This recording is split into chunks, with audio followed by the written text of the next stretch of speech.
Hello movie lover, कैसे हैं आप सब। तो दोस्तों आज की मूवी बहुत ही इंटरेस्टिंग होने वाली है।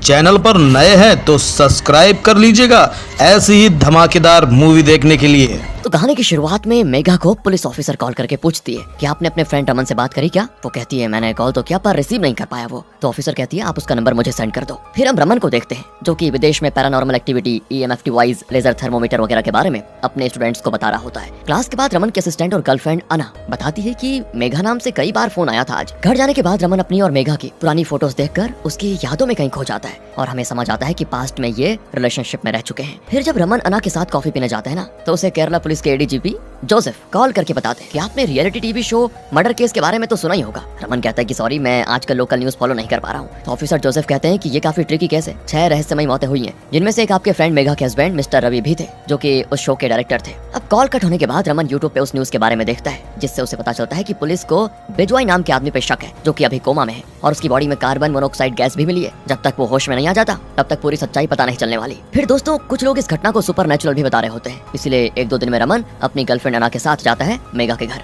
मेघा उसको देखते पहले तो हक कर लेती है, फिर अंदर उसे जोसेफ भी मिलते हैं। वो थोड़ी देर तक केस के बारे में बातचीत करते हैं और फिर रमन मेघा से पूछता है कि तुम घर पे अकेली हो क्या। वो बताती नहीं मेरे पेरेंट्स थे यहाँ पे, मगर जब मुझे ये लगा कि तुम्हें यहाँ पर आना चाहिए केस को देखने के लिए तो मैंने उन्हें जानबूझकर भगा दिया क्योंकि अब तो तुम सक्सेसफुल हो चुके हो, इसीलिए मेरे डैड तुम्हें पसंद करने का दिखावा करते जो मैं नहीं देखना चाहती थी। रात में दोस्तों ऑफिसर जोसेफ मेघा के घर आते हैं। वो अकेले में अना को रमन और मेघा के कॉलेज टाइम अफेयर के बारे में सब बता देते हैं। वो कहते हैं कि रवि मेरा बहुत ही अच्छा फ्रेंड था ना तो उसने मुझे सारी बातें बता रखी थी। इसके बाद वो रमन को उस रियलिटी टीवी शो की फुटेज और मटेरियल्स एक पेन ड्राइव में देते हैं जिसे फिर रमन देखने वाला होता है। पर उससे पहले अना अपना कैमरा ऑन करके रमन को रिकॉर्ड करती है और वो कैमरे पे सारी बातें बताता है कि कैसे मैं यहाँ आया और अभी मैं रवि की reality show the haunted house की फुटेज देखने वाला हूँ। तो दोस्तों द हॉन्टेड हाउस की इंट्रो से हमें पता चलता है कि इसमें रवि ने 6 कंटेस्टेंट को सिलेक्ट किया था जिन्हें आइलैंड के एक खाली बंगलों में 15 दिन गुजारने थे और जो सबसे लास्ट तक टिकता उसको 1 करोड़ का इनाम भी मिलता। तो इस शो के लिए मीरा, शंभू, एलिना, बेजॉय, ताशु और नारायण को सिलेक्ट किया गया था और इस शो के लिए जिस बंगलो को चुना गया था वो एक्चुअल में भूतिया नहीं था बल्कि उसे साइंस की मदद से सेट किया गया था पार्टिसिपेंट्स को डराने के लिए।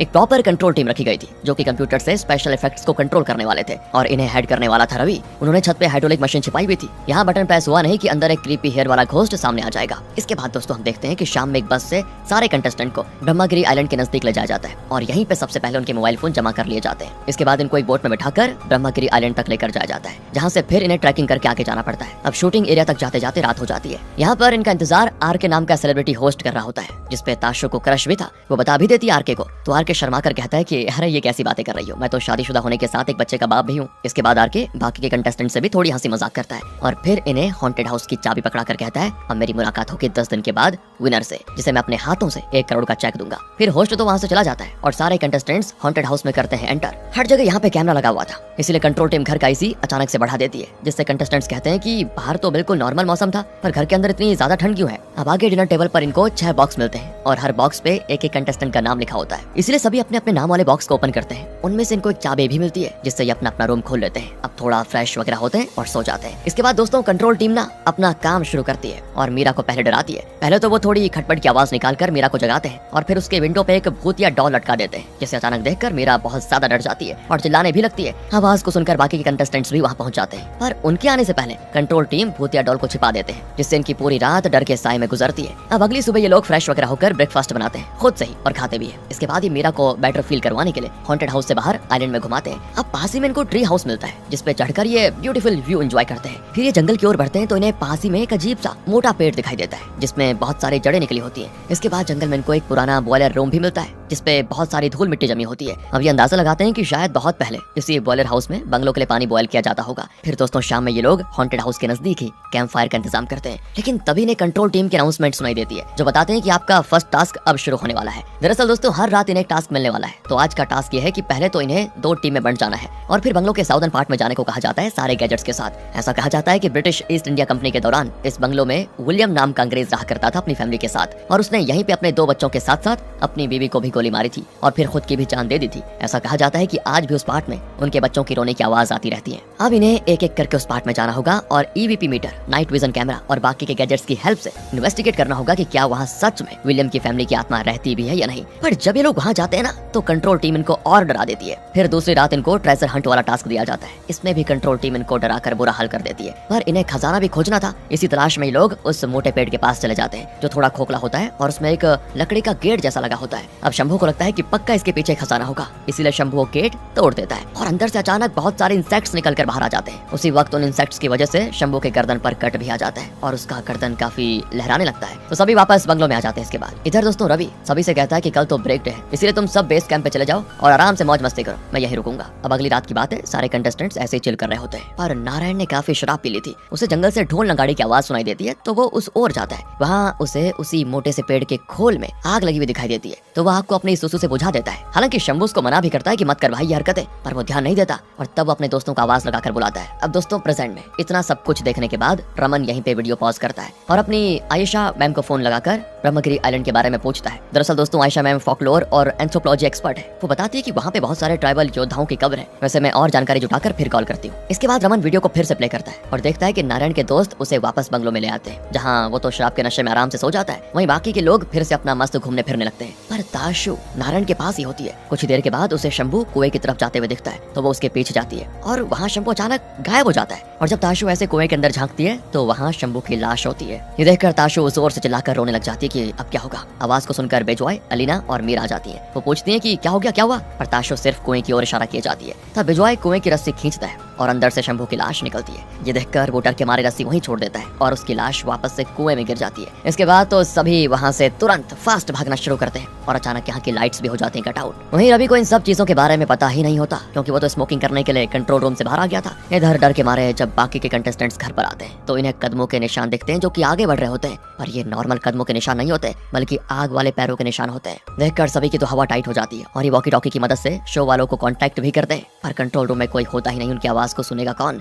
ऊपर से वहाँ का सीसीटीवी भी जिटर करने लगता है। इधर नारायण शराब के नशे में बौखलाते हुए बॉयलर हाउस में चला जाता है। बेजॉय उसको रोकने के लिए जाता भी है, मगर जो वो बॉयलर हाउस में देखता है ना, उससे बेजॉय के पैरों तले जमीन खिसक जाती है। वो देखता है कि छप्पर से अचानक लावा गिरता है, जिससे नारायण वहीं पे जलकर हो जाता है खाक। बेजॉय भी डर के मारे वहाँ से हो जाता है 9 तो 11। वो बंगलों में लड़कियों को जाकर बताना तो चाहता है कि नारायण के साथ क्या हुआ, मगर उसके मुंह से नारायण के अलावा और कुछ निकल ही नहीं पाता। तभी वहाँ पे ये क्या, नारायण आ जाता है और कहता है कि मेरे बारे में कुछ कह रहे हो क्या। इससे तो बेजॉय और भी ज्यादा शॉक्ड हो जाता है, उसे अपनी आंखों पे भरोसा नहीं होता। तब वो एक जगह पे दुबक कर बस बैठ जाता है। मीरा उसके लिए पानी लेने के लिए किचन में जाती है, मगर वहाँ अचानक कोई अदृश्य शक्ति उसके बाल पकड़कर खींचने लगता है और आखिर में मीरा का सर माइक्रोवेव में डाल देता है। आवाज को सुनकर उसके बाकी दोस्त भी आ जाते हैं और ये मंजर देखकर सभी हैरान। सभी लोग तो देखने के लिए आ गए थे, मगर नारायण अभी भी चेयर पर बैठा हुआ था, इसीलिए अलीना और ताशु उसको बुलाने जाती है। तो बेजॉय उन्हें रोकते हुए कहता है कि नहीं, ये हमारा नारायण नहीं है, हमें यहाँ से बचना होगा। मगर नारायण तो चेयर पर बैठे बैठे ही उनका पीछा करता है और फिर वो अचानक अलीना और ताशु को उठाकर ऐसे फेंकता है कि सर फटने से उनकी मौत हो जाती है। वहीं बेजॉय जंगल के रास्ते होते हुए नदी में कूद जाता है। ये सब देखने के बाद दोस्तों वीडियो में रमन उन जगहों पे पॉज करता है जहाँ पे पैरानॉर्मल एक्टिविटी हुई थी और इसमें कंट्रोल रूम का कोई हाथ नहीं होता। उस मोमेंट को पॉज करने पर रमन को एक डिमोनिक परछाई दिखाई देती है, जिसकी आंखें बिल्कुल रेड होती हैं और इसके आगे की कोई फुटेज भी नहीं थी। अब दोस्तों अना के साथ रमन जाता है आयशा मैम के घर, जहाँ वो बताती है मैंने ब्रह्मगिरी आइलैंड के इतिहास के बारे में पता किया और मुझे ये पता चला कि वहाँ के इतिहास लिखित नहीं है, वो बस लोगों की जुबानी ही आगे के जनरेशन में चल रही है। तो बात कुछ ऐसी है कि केरला के राजा हुआ करते थे कोला, वहीं उनके अंडर एक जमींदार था जो कि ब्रह्मगिरी और उसके आसपास के इलाके को संभाला करता था और उसका नाम था शेखरन। शेखरन बहुत ही पावरफुल और क्रूर था। उसकी नजर अपने इलाके की सबसे खूबसूरत लड़की मुकिल पर पड़ी। शेखरन शादीशुदा तो था, मगर साथ ही वो लड़कीबाज भी था। उसने कई सारी लड़कियों के साथ शारीरिक संबंध बनाए थे, मगर वो मुकिल की काया पे मोहित हो गया था, इसलिए उसने मुकिल से शादी कर ली। लेकिन मुकिल की खूबसूरती के आगे उसकी मर्दांगी फीकी पड़ गई। वो कभी भी मुकिल को संतुष्ट नहीं कर पाया, इसलिए उसे बड़ा डर रहता था कि कहीं मुकिल किसी और के साथ शारीरिक संबंध न बना ले। इसीलिए वो हमेशा मुकिल को उसके कमरे में ही बंद रखता था। उसे साल में सिर्फ एक ही बार थियम फेस्टिवल के दौरान घर से निकलने की आजादी थी, मगर किसी को टच वच करने की आजादी नहीं थी, क्योंकि थियम फेस्टिवल में निचले कास्ट के कुंज नाम के आदमी की बॉडी के अंदर माता आती थी, इसलिए सभी लोग थियम में शामिल होते थे और कुंज अपनी पारंपरिक वेशभूषा पहनकर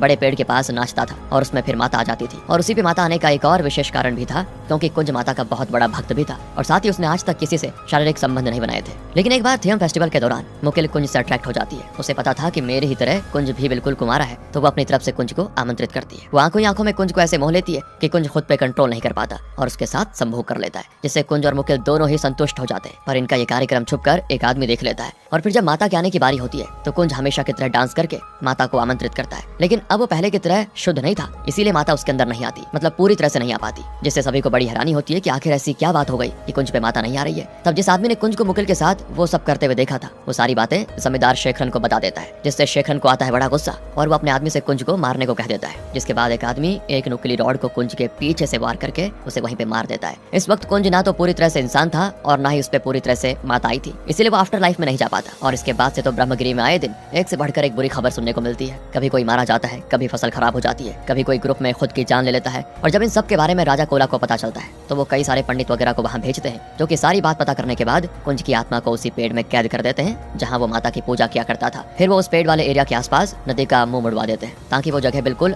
अलग हो जाए और वहाँ पे कोई आना जाना ही ना करे, जिससे कुंज की आत्मा को कोई परेशानी ना हो। और राजा कोला की इसी बात को मानते हुए हजारों सालों तक उस आइलैंड पे कोई आना जाना हुआ ही नहीं। पर ब्रिटिश ईस्ट इंडिया कंपनी के शासन में एक मैनेजर को जगह बहुत ही पसंद आ जाती है और वो यहाँ पे अपनी फैमिली के साथ वेकेशन मनाने के लिए बंगलो बनवाता है। पर उसे भी कुंज की स्टोरी कबीले वालों ने बताई थी, इसलिए वो कभी भी उस पेड़ के आसपास नहीं जाता था, जिस वजह से उसके परिवार को कोई नुकसान नहीं हुआ। तो इससे हमें क्लियर होता है दोस्तों कि रवि ने जो अपने रियलिटी टीवी शो के कंटेस्टेंट्स को झूठी कहानी सुनाई थी कि यहाँ पे विलियम ने अपनी फैमिली को मारने के बाद खुद की भी जान ले ली थी, वो उसने सिर्फ अपने कंटेस्टेंट्स को डराने के लिए सुनाई थी। अब कुंज की स्टोरी जानने के बाद रमन ब्रह्मगिरी आइलैंड जाने का प्लान बनाता है और उसके साथ मेघा भी चलने को तैयार हो जाती है। और अना तो रमन की असिस्टेंट थी तो उसका जाना तो बनता ही था। रास्ते में रमन सो जाता है, तब मेघा और अना आपस में बातें करती है। मेघा अना को बताती है कि पता है बचपन में रमन को ना भूत प्रेत से बहुत डर लगता था और अब देखो उसका तो काम ही है भूत प्रेत पे रिसर्च करना। तब अना भी उससे पूछ लेती है कि तुम दोनों का ब्रेकअप क्यों हुआ था। मेघा बताती है कि रमन निचले कास्ट का था और साथ ही वो सक्सेसफुल भी नहीं था, इसलिए मेरे पेरेंट्स ने हमारे रिश्ते को मंजूर नहीं किया और रमन भी गिव अप करके सीधा विदेश में चला गया। उसने मुझे पाने के लिए फाइट तक नहीं की। अना पूछती है और आपने रमन को पाने के लिए फिर क्या किया। मेघा भी चुप हो जाती है क्योंकि उसने भी गिव अप कर लिया था। खैर ये लोग जब हॉन्टेड हाउस में पहुंचते हैं तो रमन आधी रात होने का इंतजार करने लगता है, क्योंकि आधी रात के बाद ही इस तरह की शक्तियां सामने आती है। इसीलिए तीनों आराम से बैठकर बातचीत कर रहे होते हैं और फिर कुछ ही घंटों के बाद अचानक मेघा को कोई अनजान शक्ति चेयर के साथ पीछे खींच लेती है। सभी हैरान हो जाते हैं देखने के बाद। रमन फिर अपने डिवाइसेस की हेल्प से उन्हें डिटेक्ट करने की कोशिश करता है। वहीं मेघा को तो इल्यूजन होने लगता है कि उसे रमन छू रहा है, जिससे वो भी मदहोश होने लगती है। मगर फिर कुछ देर के बाद उसे रियलाइज होता है कि रमन तो दूर खड़ा है अना के साथ, वो अपने डिवाइसेस चेक कर रहा है जबकि। और यहाँ मेघा के हाथ पर नीले निशान पड़ गए होते हैं। ऐसा लगता है जैसे उसे किसी ने बड़े जोर से पकड़ा है। इसके फिर कुछ ही देर के बाद मेघा की बॉडी को कोई अनजान एंटिटी पजेस कर लेती है। इसे संभालने में रमन और अना को बड़ी दिक्कत होती है। मेघा बिल्कुल बेकाबू हो जाती है और उसके बदन में पता नहीं कहां से इतनी ताकत आ जाती है कि क्या ही बताएं। इसलिए रमन किसी तरह उसको चेयर पे बांध देता है। घर पे कई सारी पैरानॉर्मल एक्टिविटी एक साथ चलती है जिसको रमन मॉनिटर कर रहा होता है। वहीं उसने अना को मेघा के पास छोड़ के रखा हुआ था, जिससे मेघा इमोशनली ब्लैकमेल करके खुद को खुलवा लेती है और फिर अपने असली रूप में आकर अना को मारने की कोशिश करती है। तब फिर रमन आकर उसे अना से अलग करता है। अचानक दोस्तों मेघा अपना सारा कपड़ा सब खोल लेती है और रमन को सेड्यूस करने की कोशिश करती है, पर रमन खुद पे कंट्रोल रखता है और बार बार मेघा पे कपड़े डालता रहता है और बार बार कपड़े फेंक देती है। और यहाँ पर हमें समझ आता है कि मेघा की बॉडी में मुकिल की आत्मा है, जो कि अपनी लाइफ में सिर्फ एक बार ही सेटिस्फाई हो पाई थी और फिर उसके पति ने उसे भी मार दिया था चीट करने की वजह से। इसीलिए उसकी आत्मा भी अभी प्यासी है और वो अपनी ये प्यास रमन के साथ सोकर बुझाना चाहती है, क्योंकि रमन भी कुंज की तरह निचले कास्ट का ही है। मगर रमन किसी तरह से मेघा को कपड़े पहनाकर उसे बांध देता है। तभी उसे अपने डिवाइस से पता चलता है कि बंगलो के बाहर एक और आत्मा है, जिसे देखने के लिए रमन बाहर जाता है और फिर देखकर जल्दी से अंदर आकर दरवाजा भी बंद कर लेता है। मगर अभी तक वो भी पजेस हो चुका था दोस्तों और उसे पजेस करने वाला था कुंज। जैसे ही अना को ये बात समझ आती है तो वो तुरंत वहाँ से भागने की कोशिश करती है। वो उससे छिपने के लिए ट्री हाउस पे चढ़ जाती है, लेकिन कुछ देर के बाद पता नहीं कैसे वो ट्री हाउस से नीचे गिर जाती है। रमन को उसकी मौत से बड़ा अफसोस होता है। उसे समझ नहीं आता कि उसकी गर्लफ्रेंड मरी कैसे, इसीलिए वो अपने सीसीटीवी फुटेज को चेक करता है और देखकर हो जाता है हैरान कि जब कुंज की आत्मा ने उसे अपने वश में कर लिया था तो उससे बचने के लिए अना ट्री हाउस में छिप गई थी। मगर कुंज की आत्मा ने उसे बड़े ही आसानी से ढूंढ लिया और फिर उसे ट्री हाउस से नीचे फेंक दिया। और उस वक्त अना रमन को होश में आने को कह भी रही थी, मगर वो नहीं आ पाया और उसने अपने ही हाथों अपनी गर्लफ्रेंड की जान ले ली। ये सच्चाई जानकर रमन को और भी ज्यादा अफसोस होता है। तभी फिर से उसके अंदर आ जाती है कुंज की आत्मा और वो कुंज की तरह पहले नदी में जाकर स्नान करता है और फिर माता को प्रसन्न करने के लिए अपने पारंपरिक कपड़े और मुखौटे वगैरह पहनकर उसी मोटे पेड़ के पास जाकर आग जलाता है और खूब डांस करता है। वो इतना डांस करता है कि वो थक जाता है और बॉडी पे कंट्रोल नहीं होता। इधर मेघा किसी तरह खुद को आजाद करती है और फिर रमन के पास भी जाती है। वो बिल्कुल अनकॉन्शियस हो चुका था, इसीलिए वो अपनी कार में डालकर रमन को अपने साथ वापस शहर लेकर जाने लगती है। पर तभी रमन को होश आ जाता है और उसी वक्त उसके फोन में मैडम आयशा का एक मैसेज रिसीव होता है कि चाहे कुछ भी हो जाए तुम लोग उस पेड़ की पूजा मत करना, वरना कुंज की आत्मा पूरी तरह से शक्तिशाली हो जाएगी। ये जानने के बाद रमन नोटिस करता है कि सुबह होने के बाद भी उस पे कुंज की आत्मा हावी हो रही है, इसीलिए वो कार को सीधा पुल से नदी में कूदा देता है ताकि उसके साथ साथ कुंज की आत्मा भी आफ्टर लाइफ में चली जाए। वहीं कूदने से पहले उसने मेघा से भी इशारों में पूछा था कि अपने कॉलेज के दिनों के वादे को पूरा करे, तो उसने भी हामी भर ली थी और उनके कॉलेज के दिनों का वादा यही था कि मरेंगे तो साथ मरेंगे। और क्योंकि वैसे भी मेघा के हस्बैंड की मौत हो चुकी थी और अब रमन के भी बचने की उम्मीद नहीं थी, क्योंकि रात होते ही अब कुंज पूरी तरह से उस पे हावी हो जाएगा, इसीलिए मेघा के अंदर से भी जीने की चाह खत्म हो जाती है और वो भी रमन के साथ मरना पसंद करती है। हाँ तो दोस्तों आज की ये वीडियो आपको कैसी लगी? अच्छी लगी हो तो एक लाइक कर देना, चैनल को सब्सक्राइब कर लेना और अपने दोस्तों के साथ शेयर जरूर करना। मिलते हैं नेक्स्ट वीडियो में।